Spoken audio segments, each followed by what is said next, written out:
नमस्कार। राजकीय कन्या महाविद्यालय करौली के यूट्यूब चैनल पर आपका पुनः स्वागत। आज के इस कक्षा कार्यक्रम में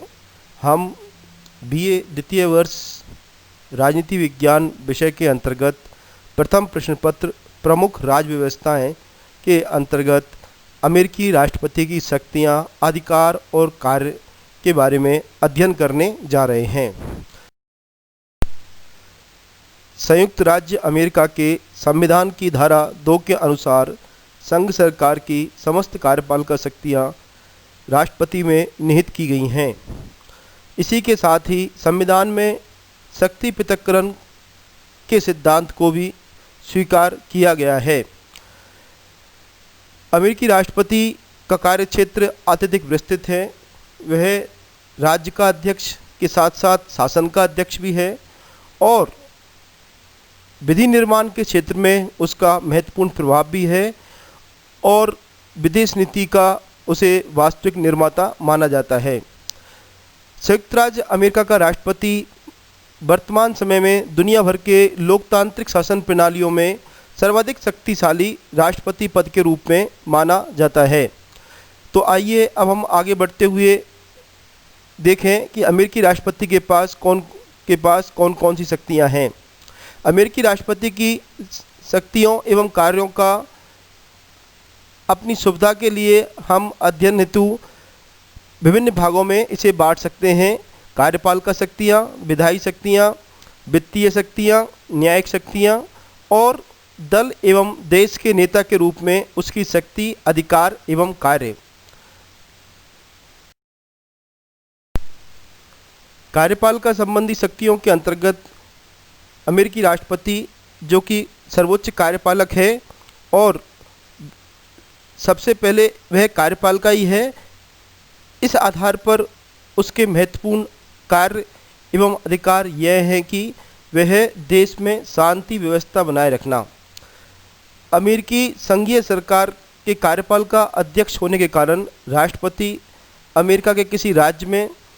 अशांति अथवा हिंसा और बाह्य आक्रमण के समय संघीय सेना भेज सकता है।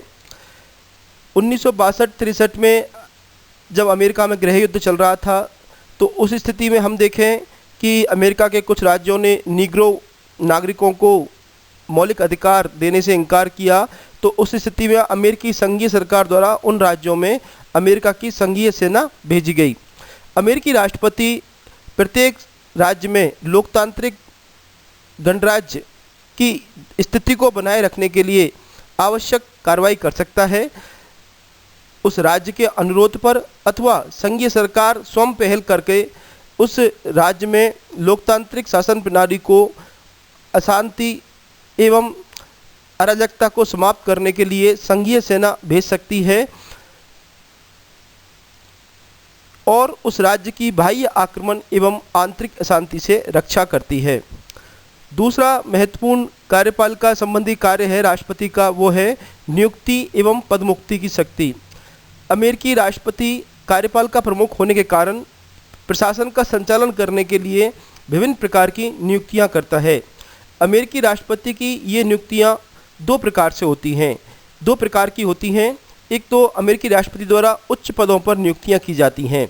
ये उच्च पदों पर की गई नियुक्तियां अमेरिकी राष्ट्रपति द्वारा सीनेट के अनुसमर्थन अर्थात सीनेट द्वारा सहमति के पश्चात ही अमेरिकी राष्ट्रपति इन नियुक्तियों को करता है। जैसे हम बात करें राज्य सचिव अर्थात मंत्रियों की या राजदूतों की, विभिन्न आयोगों के अध्यक्ष एवं सदस्यों की, तो ये महत्वपूर्ण नियुक्तियां जो होती हैं इन न्यायालयों के न्यायाधीशों की, तो इन नियुक्तियों को राष्ट्रपति सीनेट से सहमति प्राप्त करने के पश्चात ही कर पाता है। दूसरी प्रकार इस नियुक्तियों में सीनेट व राष्ट्रपति के मध्य एक परंपरा है जिसका नाम है सीनेटीय शिष्टाचार, सीनेट्रियल कर्टसी। इसके तहत अमेरिकी राष्ट्रपति जब किसी राज्य में संघीय सरकार की नियुक्तियां करता है तो वह नियुक्ति करने से पूर्व उस राज्य के सीनेट के सदस्यों से परामर्श करता है, उनसे राय लेता है और उनकी बात को मानता है। उस स्थिति में जब ये नियुक्तियां संबंधी प्रस्ताव सीनेट में विचार के लिए जाते हैं तो सीनेट के सदस्य राष्ट्रपति के उन नियुक्तियों संबंधी प्रस्ताव को आसानी से अपनी सहमति प्रदान कर देते हैं। अगर किसी अमेरिकी राष्ट्रपति द्वारा उस राज्य में सीनेटरों की सहमति नहीं ली जाए, परामर्श नहीं लिया जाए, तो कई बार ऐसा भी हुआ है कि सीनेट द्वारा राष्ट्रपति के द्वारा की गई नियुक्तियों को सहमति देने से इनकार कर दिया और राष्ट्रपति अपनी नियुक्तियां नहीं कर पाया। दूसरी अन्य कम निम्न पदों पर जो नियुक्तियां की जाती हैं, कम महत्वपूर्ण पदों पर जो नियुक्तियां की जाती हैं, उन नियुक्तियों में अमेरिकी राष्ट्रपति को महत्वपूर्ण स्थान प्राप्त नहीं है, क्योंकि कांग्रेस द्वारा निर्मित अधिनियमों के आधार पर ही अमेरिकी राष्ट्रपति इस प्रकार की नियुक्तियां करता है और वर्तमान में यह नियुक्तियां लोक सेवा आयोग के द्वारा की जाती हैं और राष्ट्रपति को अपनी सहमति देना एक औपचारिकता मात्र है। अमेरिकी प्रशासन में कुछ पद ऐसे हैं जिन पर अमेरिकी राष्ट्रपति अपनी स्वेच्छा से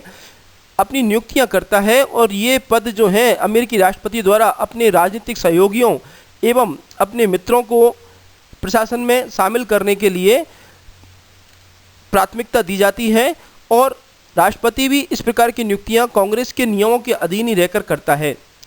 जहां कार्यपालिका क्षेत्र में राष्ट्रपति नियुक्तियां करता है, वहीं उसे इन पदों पर कार्य करने वाले पदाधिकारियों को अपने पद से हटाने का अधिकार भी है, क्योंकि वह अपने प्रशासन में आवश्यक निर्देश एवं नियंत्रण बनाए रखने के लिए अथवा अपने अधिकारों का दुरुपयोग करने वाले अधिकारियों को अपने पद से हटा सकता है। हालांकि संविधान में लिखित रूप से राष्ट्रपति को यह अधिकार नहीं सौंपा गया है कि वे प्रशासनिक अधिकारियों को अपने पद से हटाए, परंतु परवर्ती काल में सर्वोच्च न्यायालय ने अपने इस निर्णय में निहित शक्तियों के सिद्धांत के आधार पर राष्ट्रपति की पद मुक्ति की शक्ति को स्वीकार किया और राष्ट्रपति कांग्रेस के नियमों के अनुसार अपनी नियुक्तियां करता है। तीसरा महत्वपूर्ण कार्य है कानूनों व न्यायिक निर्णयों को लागू करना। राष्ट्रपति अपने शासन का संचालन करते समय कांग्रेस के अधिनियमों का पालन करता है और उनकी क्रियान्विति सुनिश्चित करता है। इसी के साथ ही वह सर्वोच्च न्यायालय द्वारा समय समय पर दिए गए न्यायिक निर्णयों की विभिन्न राज्यों में अनुपालना सुनिश्चित करता है, उनकी क्रियान्वयन सुनिश्चित करता है। अगर किसी राज्य में न्यायालय द्वारा दिए गए नागरिकों के मौलिक अधिकारों की पालना नहीं की जाती तो ऐसी स्थिति में राष्ट्रपति उस राज्य में संघीय सेना को भेज करके, या हम देखें कि अटॉर्नी जनरल या संघीय नौकरशाही के माध्यम से, राष्ट्रीय रक्षक दल के माध्यम से वह अपने कानूनों व न्यायिक निर्णयों को राज्यों में लागू करवा सकता है। अगला उसका कार्य है मंत्रिमंडल संबंधी शक्ति। इसके अंतर्गत हमें बड़ी रोचक जानकारी है कि अमेरिकी संविधान में मंत्रिमंडल संस्था का उल्लेख नहीं किया गया है। यह संस्था संविधान के विकास के आधार पर निर्मित हुई और अमेरिकी राष्ट्रपति अमेरिकी मंत्रिमंडल का स्वामी होता है, अर्थात मंत्रिमंडल में जो राज्य सचिव, जिन्हें मंत्री कहा जाता है, स्टेट सेक्रेटरी, जो विभिन्न विभागों के मुखिया हैं, उनकी नियुक्ति अमेरिकी राष्ट्रपति द्वारा की जाती है और अमेरिकी राष्ट्रपति उनसे विभिन्न प्रकार के परामर्श लेता है और जरूरी समझने पर वह किसी भी सचिव को किसी भी समय अपने पद से मुक्त कर सकता है, हटा सकता है। तो यहाँ हम देखें कि अमेरिकी मंत्रिमंडल जो है वह राष्ट्रपति का एक निजी सेवक के समान है और इसके मंत्रिमंडल का सदस्य होने के लिए कांग्रेस का सदस्य होना अमेरिका में जरूरी नहीं है।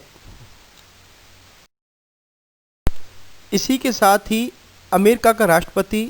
अमेरिका की सेनाओं का सर्वोच्च सेनापति होता है और जैसा कि लोकतांत्रिक शासन प्रणालियों में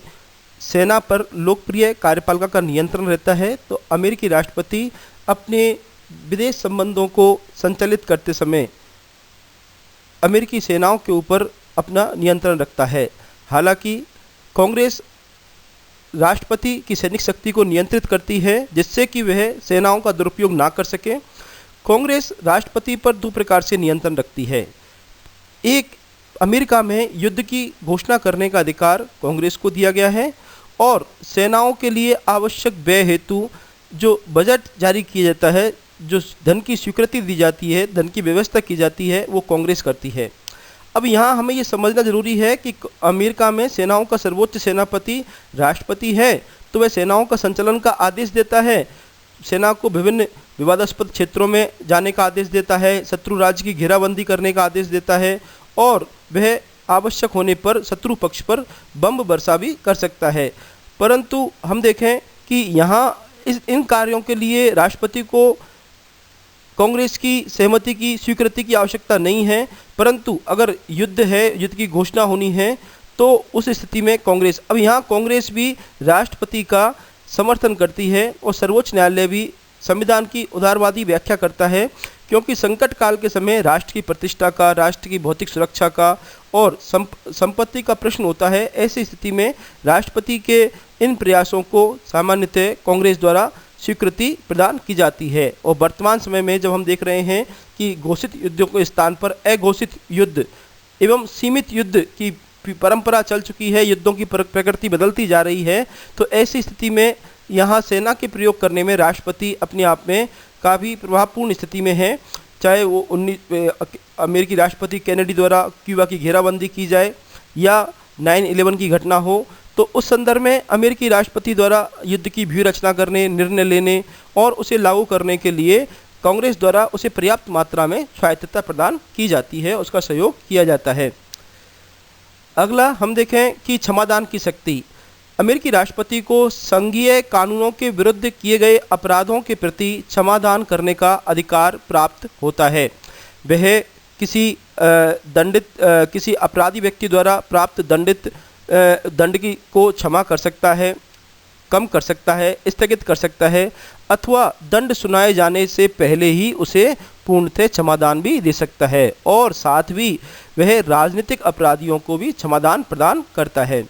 अगला महत्वपूर्ण कार्य है संधि एवं समझौते करना। संधि समझौते के अंतर्गत अमेरिकी राष्ट्रपति अपने विदेश संबंधों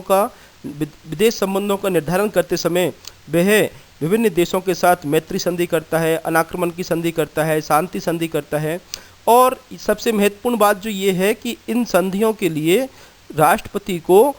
सीनेट की सहमति लेना जरूरी होता है। 1919 में अमेरिका द्वारा वर्साई की संधि को अमेरिकी सीनेट द्वारा मान्यता प्रदान नहीं की गई और परिणाम स्वरूप अमेरिका राष्ट्र संघ का सदस्य नहीं बन पाया। इसी प्रकार हम देखें 1998 में CTBT जो बड़ी महत्वपूर्ण परमाणु प्रतिरोध संधि थी, उस संधि राष्ट्रपति बिल क्लिंटन द्वारा प्रस्तावित की गई, परंतु अमेरिकी सीनेट द्वारा CTBT को मान्यता नहीं दी गई और इसके परिणाम स्वरूप CTBT की प्रभावशीलता में अत्यधिक कमी आई। तो यहाँ संधि समझौतों के क्षेत्र में अमेरिकी राष्ट्रपति द्वारा सीनेट की सहमति जरूरी होती है। वर्तमान समय में अमेरिकी राष्ट्रपति विभिन्न देशों के साथ प्रशासकीय समझौते, गुप्त समझौते, सीक्रेट पैक्ट्स करता है और इस प्रकार के समझौतों के लिए उसे अमेरिकी सीनेट का अनुसमर्थन अनिवार्य नहीं है। तो ऐसी स्थिति में सीनेट की समर्थन की परेशानी से बचने के लिए वर्तमान में ये प्रवृत्ति बढ़ती जा रही है कि अमेरिकी राष्ट्रपति प्रशासकीय आदेशों, समझौतों के माध्यम से ही विदेश संबंधों का संचालन करने लगे हैं। वैदेशिक संबंधों का संचालन। अमेरिकी राष्ट्रपति विदेश नीति के माध्यम से दुनिया के विभिन्न देशों के साथ संबंध सुनिश्चित करता है। उसे इस कार्य में मदद करने के लिए राज्य विभाग, विदेश विभाग तथा राज्य सचिव, विदेश मंत्री उसे सहयोग करते हैं और इसके अलावा वह अपने राजदूतों के माध्यम से विभिन्न देशों के साथ अमेरिका के संबंधों को निश्चित करता है। भूतपूर्व राष्ट्रपतियों ने अमेरिका में विभिन्न सिद्धांतों का प्रतिपादन विदेश नीति के संदर्भ में किया, जैसे मोनरो सिद्धांत या हम देखें ट्रूमैन सिद्धांत या आइजनहोवर सिद्धांत, जो कि और साम्यवाद के प्रतिरोधन के लिए विभिन्न सिद्धांत बनाए गए। अमेरिकी राष्ट्रपति वैदेशिक संबंधों में विभिन्न राज्यों को मान्यता प्रदान करता है या मान्यता देने से मना कर सकता है और इन संबंधों का संचालन करने के लिए वह राज्य सचिव और राजदूत आदि की नियुक्ति करता है। कई बार वह अपने विदेश नीति को सफल बनाने के लिए निजी प्रतिनिधियों की नियुक्ति भी करता है और इस प्रकार की नियुक्ति के लिए सीनेट के समर्थन की आवश्यकता नहीं होती। जैसे हम उदाहरण के तौर पर देखें, अमेरिकी राष्ट्रपति निक्सन द्वारा चीन के मामले में हेनरी किसिंजर को अपना विशेष दूत नियुक्त किया और हेनरी किसिंजर के कूटनीतिक प्रयासों से चीन और अमेरिका के बीच कूटनीतिक संबंध स्थापित हुए और बाद में हेनरी किसिंजर को विदेश मंत्री नियुक्त किया गया, जिसके लिए सीनेट से सहमति प्राप्त की गई। इसके साथ ही अमेरिकी राष्ट्रपति विदेशी संबंधों के संचालन में इस बात का भी ध्यान रखता है कि विदेशों में जो अमेरिकी नागरिक बस रहे हैं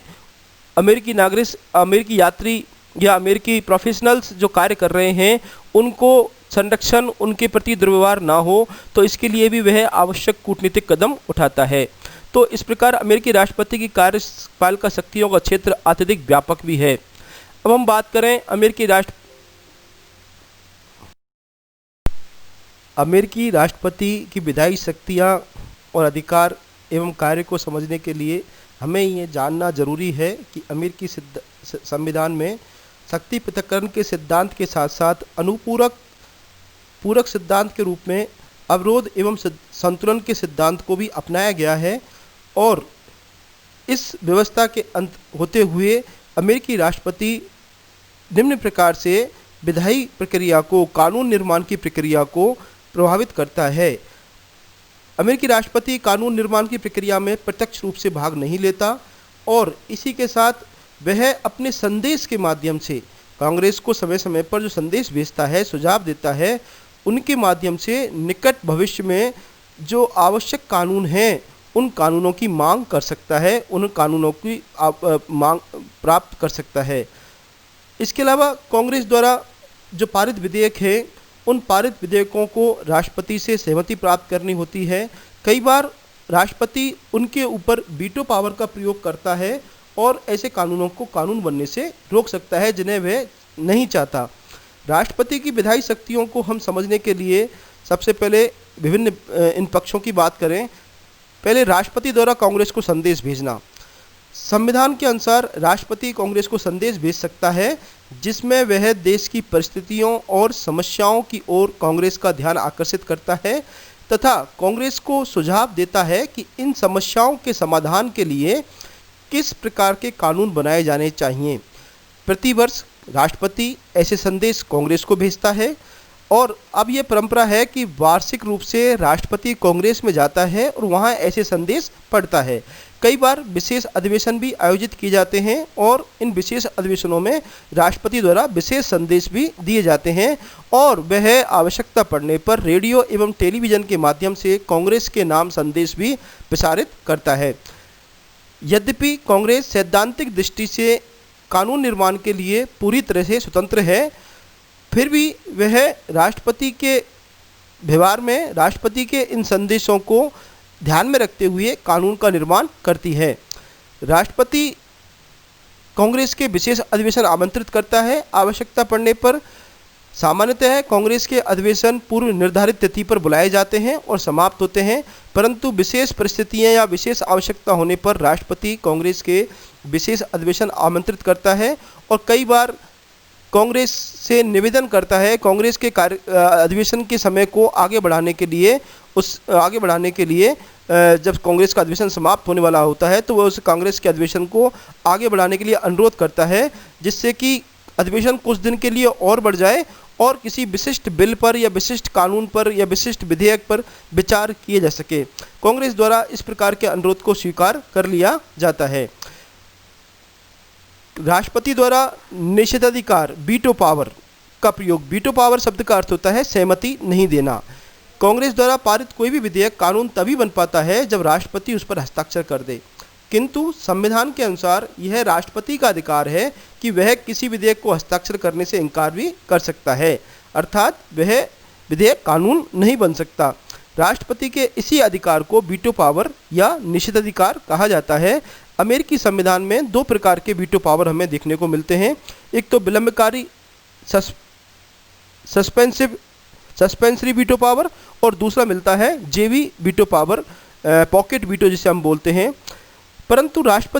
अमेरिकी राष्ट्रपति की यह वीटो पावर शक्ति जो है बड़ी अस्थायी है। अगर किसी विधेयक को अमेरिकी राष्ट्रपति द्वारा अपनी सहमति देने से इनकार कर दिया गया और उसी विधेयक को अगर कांग्रेस द्वारा अपने 2/3 बहुमत से पुनः पारित कर दिया जाए, 2/3 बहुमत से पुनः पारित कर दिया जाए, तो वह विधेयक राष्ट्रपति की अनुमति के बिना ही कानून बन जाता है। तो यहाँ हम देखें कि यहाँ कांग्रेस राष्ट्रपति का जो वीटो पावर है वो पूरी तरह से असफल हो जाता है। हमें ये समझने की आवश्यकता है कि अमेरिकी राष्ट्रपति की वीटो पावर की शक्ति अस्थायी है, परंतु फिर भी इसका व्यवहार में अत्यधिक महत्व है। राष्ट्रपति इस वीटो पावर के अधिकार का प्रयोग करते हुए उन विधेयकों को रद्द करवाने में सफल हो जाता है जिन्हें वह लाभपूर्ण नहीं समझता, और उन विधेयकों में अपने हिसाब से संशोधन या सुधार या अपनी जो इच्छाएं हैं उनको शामिल कराने में सफल हो जाता है। राष्ट्रपति की जो ये वीटो पावर की शक्ति है, यह विधि निर्माण के कार्य को बहुत अधिक प्रभावित करती है।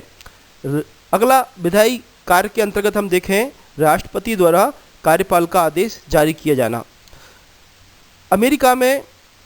द्वितीय विश्व युद्ध के बाद लोक कल्याणकारी राज्य की अवधारणा का प्रचलन हुआ, जिसके परिणाम स्वरूप राज्य को आर्थिक एवं सामाजिक क्षेत्र में विकास के लिए कई कार्य करने पड़े और उन कार्यों को करने के लिए कई नए नए कानूनों की आवश्यकता, और ये कानून जो थे वो तकनीकी एवं जटिल प्रकृति के थे। साथ ही अमेरिकी कांग्रेस के पास इन कानूनों को पारित करने के लिए आवश्यक योग्यता एवं समय का अभाव होने के कारण कांग्रेस द्वारा इन कानूनों के मोटे मोटे आधारभूत लक्षणों का, या हम देखें कि कांग्रेस के द्वारा इन कानूनों के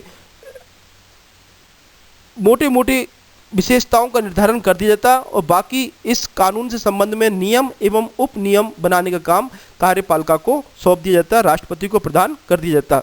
और इसी व्यवस्था को प्रदत्त व्यवस्थापन कहा जाता है। अर्थात विधायक का अपने कानून निर्माण के कार्य को स्वयं न करके किसको सौंप दे, कार्यपालिका को सौंप दे। अर्थात अमेरिका में यह कार्य कांग्रेस ने किसको सौंप दिया, राष्ट्रपति को सौंप दिया। तो इस प्रदत्त व्यवस्थापन की बढ़ती हुई प्रवृत्ति के कारण भी अमेरिकी राष्ट्रपति के पास कानून निर्माण का कार्य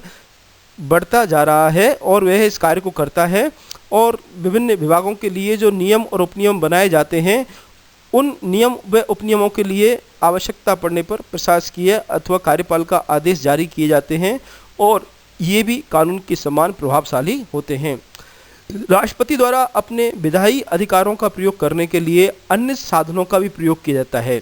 अर्थात हम देखें कि कांग्रेस कानून निर्माण करने वाली संस्था है। अगर राष्ट्रपति जिस दल का है उसी दल का कांग्रेस में बहुमत है तो राष्ट्रपति को अपने इच्छित कानूनों को पारित कराने में बड़ी आसानी होती है। इसके अलावा वह अपने नियुक्तियों को, या हम देखें कि अपने जो मनचाहे विधेयक हैं उन विधेयकों को संशोधित कराने में या पास कराने में बड़ा ही अपनी नीतियों का कांग्रेस तक पहुंचाने में बड़ा ही सरलता का अनुभव करता है। तो इन साधनों से भी वह अपनी विधायी शक्तियों का प्रयोग करता है। अमेरिकी राष्ट्रपति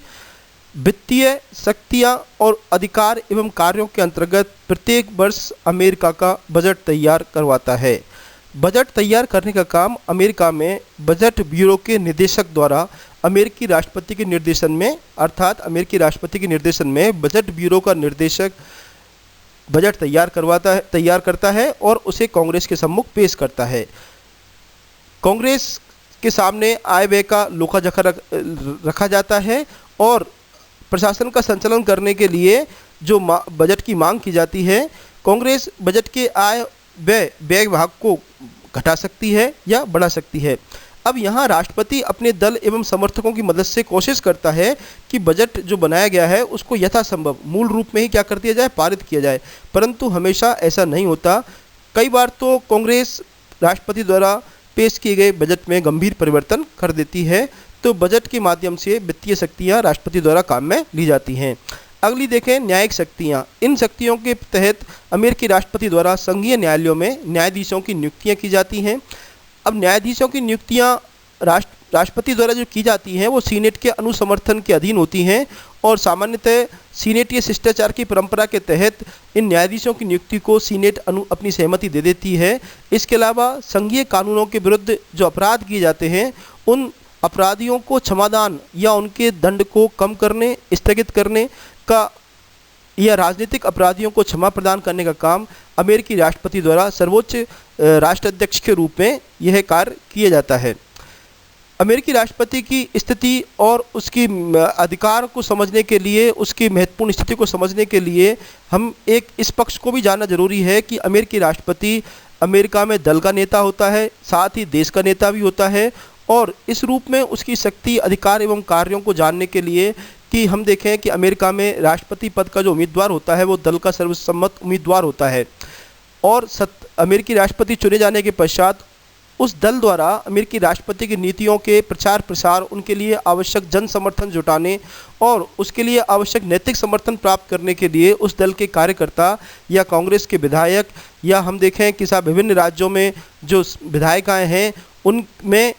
सहमति निर्माण का कार्य दल के सदस्यों द्वारा किया जाता है। इसके अलावा अमेरिका में राष्ट्रपति देश के नेता के रूप में, देश के नेता से मतलब ये है कि अमेरिकी जनता, अमेरिकी नागरिक राष्ट्रपति को अमेरिका में विभिन्न समस्याओं के समाधान करने वाले नेता के रूप में देखती है, उसके नेतृत्व को स्वीकार करती है और कई बार संकटकालीन परिस्थितियों में अमेरिकी जनता अमेरिकी राष्ट्रपति से अपेक्षा करती है कि अमेरिका की प्रतिष्ठा, सुरक्षा एवं संपत्ति को बनाए रखने के लिए, उसकी दुनिया में उसकी महत्वपूर्ण या प्रभावशाली स्थिति को बनाए रखने के लिए राष्ट्रपति द्वारा जो भी कार्य किए जाएंगे, जो भी निर्णय लिए जाएंगे, अमेरिकी जनता उन्हें अपना नैतिक समर्थन प्रदान करती है। तो इस रूप में भी अमेरिकी राष्ट्रपति का कार्य क्षेत्र हमें निरंतर बढ़ा हुआ दिखाई देता है। कई बार अमेरिकी राष्ट्रपति पद पर बैठने वाले व्यक्ति हैं, उनका व्यक्तित्व इतना प्रभावशाली होता है, या कई बार अंतर्राष्ट्रीय परिस्थितियाँ, अंतर्राष्ट्रीय संकट उनके सामने जो पैदा होते हैं, वो अपने तर्क एवं विवेक एवं अपनी क्षमता का प्रयोग करते हुए अमेरिका की सम्मुख परिस्थितियों का समाधान करने के लिए बेहतरीन कार्य करते हैं और जनता उन्हें सहर्ष स्वीकार करती है, उसका नेतृत्व को स्वीकार करती है, उनके कार्यों को, निर्णयों को स्वीकार करती है। तो इस रूप में भी अमेरिकी राष्ट्रपति पद का अधिकार एवं शक्तियाँ हमें बढ़ी हुई दिखाई देती हैं, जिनका औपचारिक रूप से संविधान में उल्लेख नहीं किया गया है, परंतु वर्तमान परिस्थितियां अमेरिकी राष्ट्रपति की इन बढ़ती हुई, विकास करती हुई शक्तियों को अमेरिकी जनता द्वारा अपनी स्वीकृति प्रदान की जाती है। और हम देखें 20वीं सदी के उत्तरार्ध में जब अमेरिकी राष्ट्रपति का पद और भी शक्तिशाली इस कारण बनता जा रहा है कि विभिन्न क्षेत्रीय समस्याओं के समाधान में, अंतर्राष्ट्रीय समस्याओं के समाधान में, और 1990 के दशक के बाद जब दुनिया एक ध्रुवीय बन गई, एक ध्रुवीय विश्व का निर्माण हुआ जिसमें अमेरिका एकमात्र महाशक्ति के रूप में उभर के आया, तो उस समय भी अमेरिकी राष्ट्रपति की शक्तियाँ काफ़ी समृद्ध रूप में हमारे सामने हमें देखने को मिलती हैं।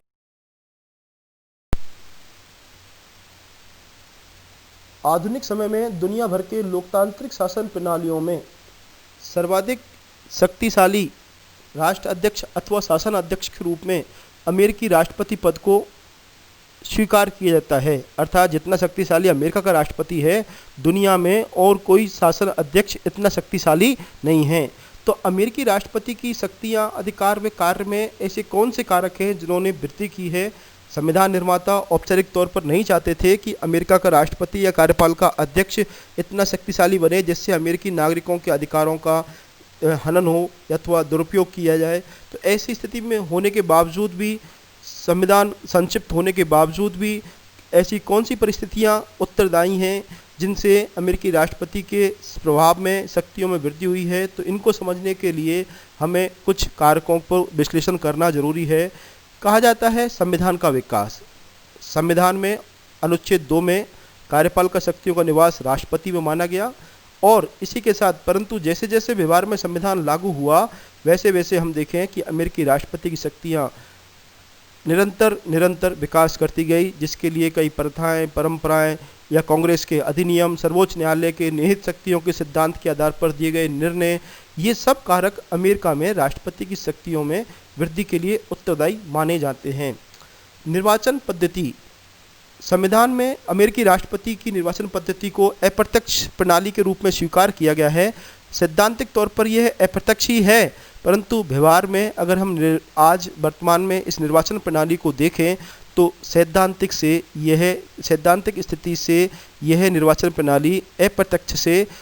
प्रत्यक्ष निर्वाचन प्रणाली में रूपांतरित हो चुकी है, बदल चुकी है, परिवर्तित हो चुकी है। अर्थात अब अमेरिकी राष्ट्रपति को अमेरिकी जनता द्वारा निर्वाचित किया जाता है। तो अमेरिकी जनमत की शक्ति अमेरिकी राष्ट्रपति के पास होती है और अमेरिका का प्रत्येक नागरिक अपने आप को अमेरिकी राष्ट्रपति के निर्वाचन से जुड़ा हुआ पाता है। इसी के साथ साथ अमेरिका में जैसे जैसे लोक कल्याणकारी राज्य की अवधारणा का विकास हुआ, राज्य को सामाजिक और आर्थिक क्षेत्रों में नए नए कार्य करने पड़े, तो उन कार्यों को क्रियान्वित करने, उन योजनाओं को लागू करने के लिए, तकनीकी और विशेष प्रकृति के कार्यों को करने के लिए अमेरिकी राष्ट्रपति के नेतृत्व को अमेरिकी जनता द्वारा स्वीकार किया गया और अमेरिकी राष्ट्रपति से अपेक्षा की गई कि वह अमेरिका के विकास के लिए या अमेरिका के शक्तियों में अमेरिकी राष्ट्र की उन्नति के लिए जो भी कार्य करेगा जनता द्वारा उसे सहर्ष स्वीकार किया जाएगा। इसके अलावा हम देखें अमेरिका का महाशक्ति के रूप में उदय, चाहे वो शीत युद्ध का दौर हो या उसकी समाप्ति के पश्चात हो, 20वीं सदी की समाप्ति से हम देखें कि जब एक ध्रुवीय विश्व का निर्माण हुआ तो पूरे विश्व में अमेरिका एकमात्र महाशक्ति के रूप में उभर के आया। अमेरिका ने अपनी इस विशिष्ट स्थिति को बनाए रखने के लिए अमेरिकी राष्ट्रपति के निर्णयों को या उनके द्वारा जो योजनाएं बनाई गई उनको स्वीकार किया, अपनी स्वीकृति प्रदान की। इसके अलावा हम देखें कि अमेरिका अपनी इस दुनिया भर में विशिष्ट स्थिति को बनाए रखने के लिए अमेरिकी राष्ट्रपति द्वारा जो विभिन्न कार्य किए जाते हैं, विभिन्न योजनाएं बनाई जाती हैं या विभिन्न निर्णय जो लिए जाते हैं, उनको अमेरिकी कांग्रेस, अमेरिकी जनता अपना समर्थन प्रदान करती हैं। इसी के साथ ही अमेरिकी राष्ट्रपति पद की शक्तियों में वृद्धि का एक महत्वपूर्ण कारक है कि इस पद पर बैठने वाले जो राष्ट्रपति पद पर बैठने वाले जो व्यक्ति रहे हैं उनका व्यक्तित्व, पर्सनैलिटी जो है वो करिस्मेटिक लीडर रहे हैं। चाहे अब्राहम लिंकन की बात करें, चाहे हम रूजवेल्ट की बात करें, चाहे हम केनेडी की बात करें या अन्य कई राष्ट्रपतियों की बात करें, तो उनके सामने जो परिस्थितियाँ आई उन परिस्थितियों को उन्होंने विवेकपूर्ण तरीके से बड़े प्रभावशाली तरीके से समस्याओं का समाधान किया और दुनिया भर में अमेरिकी प्रशासन की एक अमिट छाप छोड़ी। तो अमेरिकी जनता राष्ट्रपति पद के बढ़ते हुए कार्यक्षेत्र को स्वीकार करती है, उनके निर्णयों को स्वीकार करती है और अपेक्षा करती है कि अमेरिका की जो रक्षा है या अमेरिका के में जो लोकतंत्र है या अमेरिका का जो दुनिया भर में विशिष्ट स्थान है उसको बनाए रखने में अमेरिकी राष्ट्रपति की महत्वपूर्ण भूमिका है। तो इन सभी कारकों से संविधान में विकास, निर्वाचन पद्धति में परिवर्तन, लोक कल्याणकारी राज्य की धारणा और अमेरिका का महाशक्ति के रूप में उदय, ये सब कारण मिलजुल कर अमेरिकी राष्ट्रपति की शक्ति, अधिकार और कार्य में वृद्धि के लिए उत्तरदायी हैं।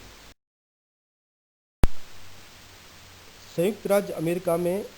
शासन प्रणाली में राष्ट्रपति की स्थिति और उसके पद का मूल्यांकन करने के लिए हमें इस पद के संदर्भ में सैद्धांतिक और व्यवहारिक पक्षों के ऊपर चर्चा करना आवश्यक प्रतीत होता है। सैद्धांतिक स्थिति के अंतर्गत संविधान में राष्ट्रपति पद के लिए अनुच्छेद 2 के तहत कार्यपालिका प्रमुख को स्वीकार करने के साथ ही हम देखें कि शक्ति पृथक्करण के सिद्धांत को भी स्वीकार किया गया है और इसके अंतर्गत कांग्रेस व न्यायालय के द्वारा राष्ट्रपति पद को अपनी सीमाओं में रखा जाता है। न्यायिक और विधायी क्षेत्र में न्यायपालिका व विधायिका अर्थात कांग्रेस महत्वपूर्ण स्थिति में है, परंतु और संविधान के अनुसार वह राष्ट्र व दल का नेता नहीं होता, परंतु इन सब बातों के होने के बावजूद भी व्यवहार में यह पद बहुत शक्तिशाली हो गया है। व्यवहारिक स्थिति में हम देखें कि संविधान निर्माताओं ने इस बात की कल्पना भी नहीं की थी, क्योंकि वह एक अमेरिका में नियंत्रित कार्यपालिका अध्यक्ष बनाना चाहते थे, परंतु जैसे जैसे संविधान का विकास हुआ परिणाम स्वरूप राष्ट्रपति को विस्तृत कार्यपालिका शक्तियाँ प्राप्त हो गई और वह विधायी क्षेत्र में भी मुख्य विधायक के रूप में उभर करके आया और आज उसे दल एवं राष्ट्र के नेता के रूप में स्वीकार किया जाता है। वर्तमान में अमेरिकी राष्ट्रपति का पद बहुत शक्तिशाली है, क्योंकि उसकी शक्ति, उसके अधिकार के बारे में अभी हमने पिछले टॉपिक्स में चर्चा की थी। तो हमने देखा कि किस प्रकार अमेरिकी राष्ट्रपति नागरिक और सैनिक क्षेत्र में अपनी शक्तियों का प्रयोग करता है और विदेश नीति का संचालन करता है। व्यवहार में राष्ट्रपति विधायी क्षेत्र में पहल करने की भूमिका में है, पहल करने की स्थिति में है, अर्थात वह कांग्रेस को संदेश भेज करके अपने लिए आवश्यक कानूनों का निर्माण करवाता है। और इसी के साथ ही हमें ये जानना जरूरी है कि वह एक शक्तिशाली राज्य के राष्ट्रपति के रूप में नीतियों के माध्यम से विश्व को प्रभावित करने वाली स्थिति में भी है। आज राष्ट्रपति की शक्तियों में अपार वृद्धि हुई है, फिर भी अमेरिका एक प्रजातांत्रिक राष्ट्र है और इसी कारण अमेरिका राष्ट्रपति निरंकुश नहीं हो सकता, क्योंकि संविधान का आधार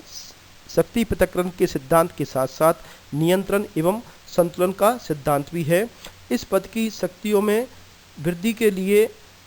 ये सब कारक होने के साथ साथ हम देखें कि दो चीज़ों ने बड़ा महत्वपूर्ण अपना प्रभाव डाला है और वो ये दो स्थितियां हैं कि अमेरिका के सामने सम्मुख अंतर्राष्ट्रीय विभिन्न परिस्थितियां, संकट, जिन्होंने अमेरिकी राष्ट्रपति को विस्तृत कार्यक्षेत्र प्रदान किया समाधान हेतु। साथ ही इस पद पर बैठने वाले व्यक्ति, राष्ट्रपति पद पर बैठने वाले जो व्यक्ति थे, उनका व्यक्तित्व, महान व्यक्तित्व, जिन्होंने समय की आवश्यकता को समझा और राष्ट्र को नेतृत्व प्रदान किया और अपने कुशल कूटनीतिक कौशल का प्रयोग करते हुए, अपने विवेक का प्रयोग करते हुए समस्याओं का समाधान किया। तो राष्ट्रपति की व्यवहारिक स्थिति में वह अपने कांग्रेस को प्रभावित करता है, साथ ही परिस्थितियों में वह राष्ट्रपति स्वयं देश को नेतृत्व प्रदान भी करता है।